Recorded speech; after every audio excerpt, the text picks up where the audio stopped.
علماؤهم شر من تحت ادیم السماء تخرج من عندهم فتنه و فیهم تعود. حضرت علی گفتند از نام پیغمبر خدا زمان می آید. چگونه زمان است؟ اسلام را فقط نامش می ماند، از اسلام عملش دور می گردد. در اصل نماز می خواند لیکن نمی داند چی خوانده ایستاده است. زکات می دهد نه از برای خدا، حج می کند نه از برای خدا، فقط همون نام اسلام می ماند و خلاص. و از قرآن چی گفت پیغمبر خدا؟ زمان می آید همین قرآن صورتش می ماند لیکن عملش از بین دور می شود. می گوییم کتاب ما قرآن است لیکن عمل ما و شما عمل شیطانی می گردد. دیگر بر گفته های خدا نه، کتاب پوشیده است، با گفته های شیطان ما و شما عمل میکنیم. امروز خودتان مقایسه کنین، عمل های خودتان در ترازوی عقل خودتان بسنجین، کدامش با قرآن موافق است، کدامش با قرآن موافق نیست. اینا پیغمبری خدا گفتند. و در دوام گفتند زمان می شود که مسجد سازی به نهایت زیاد می شود، زیاد مسجد میکنند لیکن چی است؟ لیکن خالی هست از هدایت، خالی هست از ذکر خدا. مسجدها هستند، زیبا هستند لیکن داعی ندارند، دعوتگر ندارند، فقط زیب و زینت دارند خلاص. بدترین مردم گفتن پیغمبر خدا در دام این حدیث کیا هستند؟ عالم های همون زمانه هستند. عالم ها گفتند بدترین مردم همون زمان هستند. برای چی بدترین هستند؟ زیرا از نزد آنها میگد پیغمبر خدا فتنه میخیزد و فیهم تعود، لیکن الحمدلله که در سر خود آنها میزند. از نزد عالم فتنه میخیزد با در سر عالم انجام مییابد. البته عالم ها هست، عالم هایی که فتنه انگیزی میکنند، هست عالم هایی که نامش عالم است لیکن از شیطان دیده بدتر است.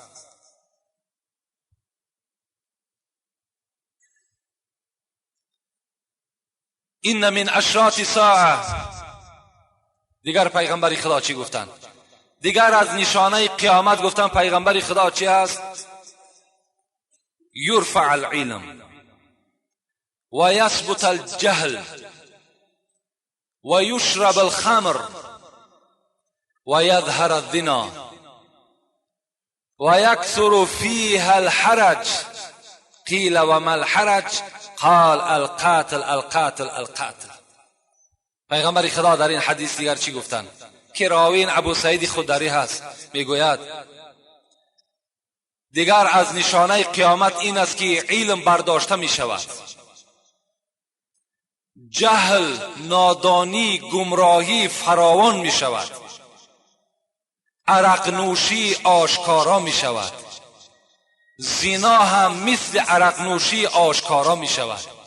یعنی چگونه که الحال در خانه مسلمان های ما و شما عرق نوشی می شود، در روزهای معرکه های ما و شما آزاد آشکارا عرق می نوشند، روز می شود گفت پیغمبری خدا که زنا هم گفت در نزد تو انجام یابد.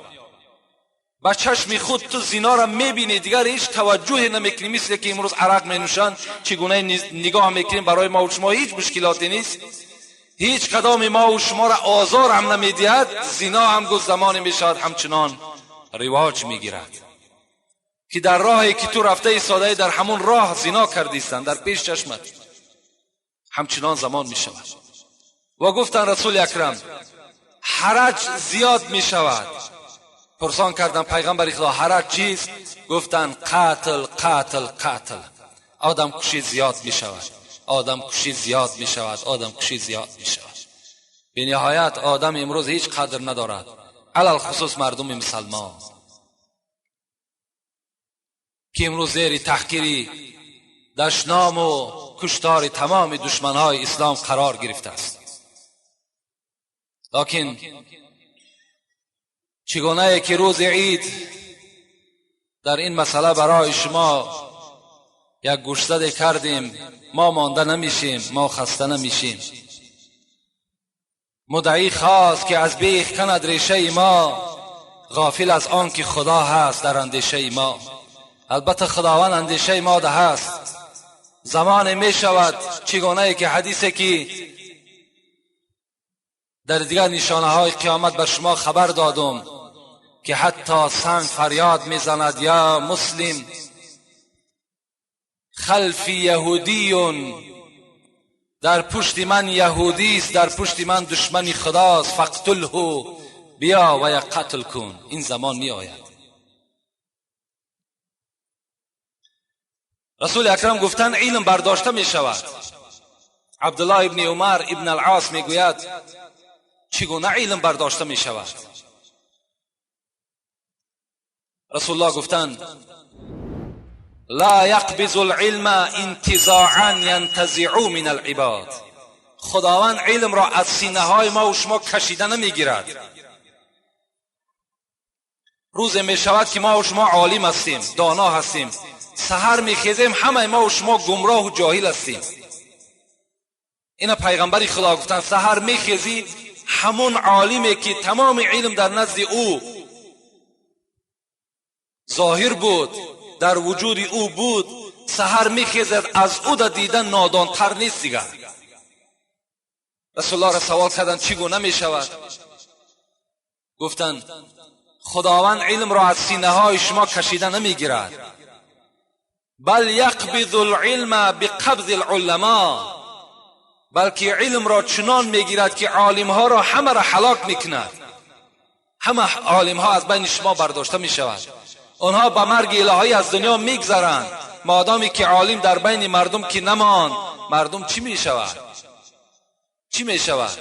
اتخذ الناس رؤوسا جهالا، مردم جاهل ها را گفت پیغمبر خدا پیشوای خود میسازند. امام های خود و پیشواهای خود آدم های جاهل میشوند. فسئلوا، و از این قوم کسی میخیزد اون جاهل میگه سوال میکند، یک فتوای میپرسد، فافتوا بغیر علم فضلوا وعزلوا. اون جاهل در حال یک سوالت یک جواب نادانانه میدهد که اون جواب نه در قرآن است در احادیث است. رسول الله گفتن فضلوا وعزلوا. اون شخص که خود جاهل است لیکن این مردم هم جاهل میگرداند. زمانی میشود اینها هم پیدا میشده است. این هم اشیاء است، این هم از اشراط ساعت است. امروز همون جاهلای ما و شما، بعضی از جاهلا در ما و شما پیشوا هستند.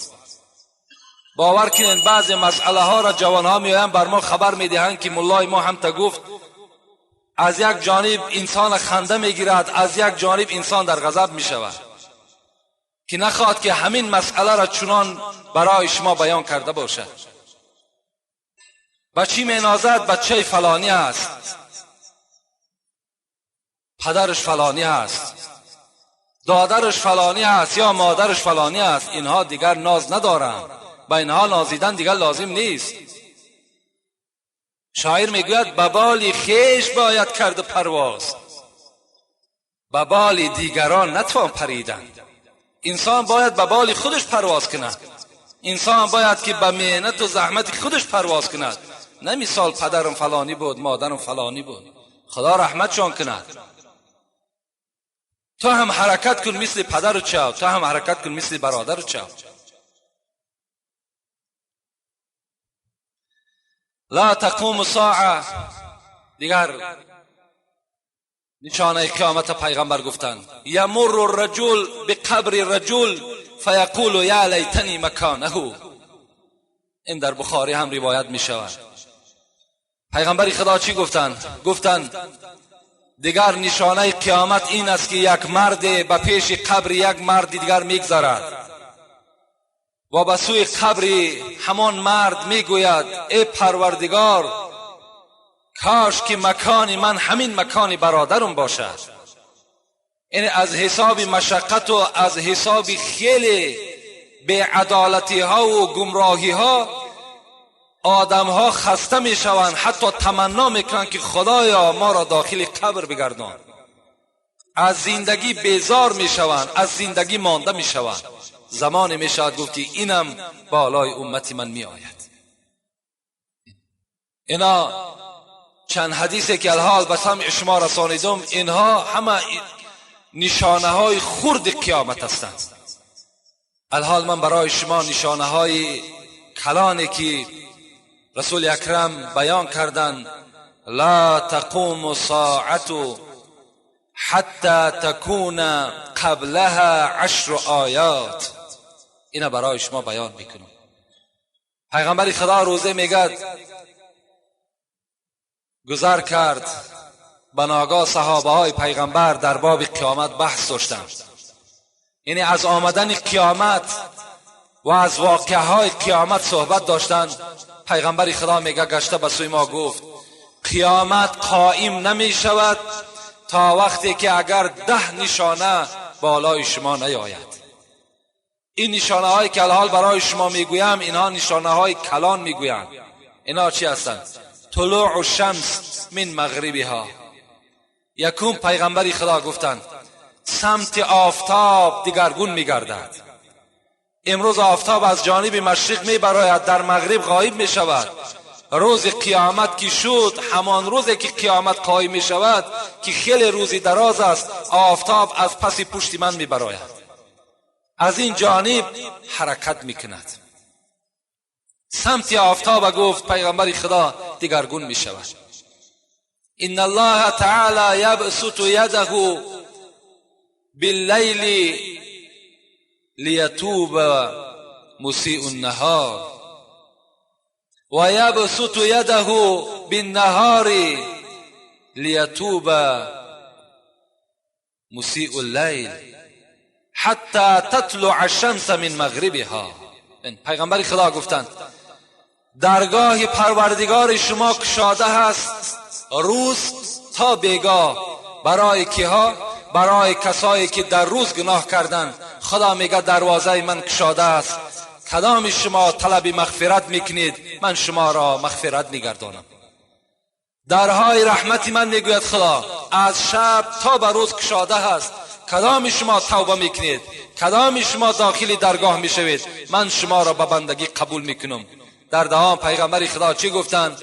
حتی تطلع الشمس من مغربها، تا وقتی که آفتاب از مغرب میبراید توبه بنده مؤمن خدا قبول میکند، لیکن وقتی آفتاب برآمد در توبه بسته میشود. تمام دیگر او روز کدام ما و شما زاری کنیم، تولا کنیم، حتی خودمان قتل در راه خدا کنیم دیگر فایده ندارد، در رحمت بسته میشود. پیش از آنه که این آفتاب از جانب مغرب میبراید ما و شما باید که ما و شما به سوی خدا توبه کننده باشیم، ما و شما به سوی خدا برگردنده باشیم.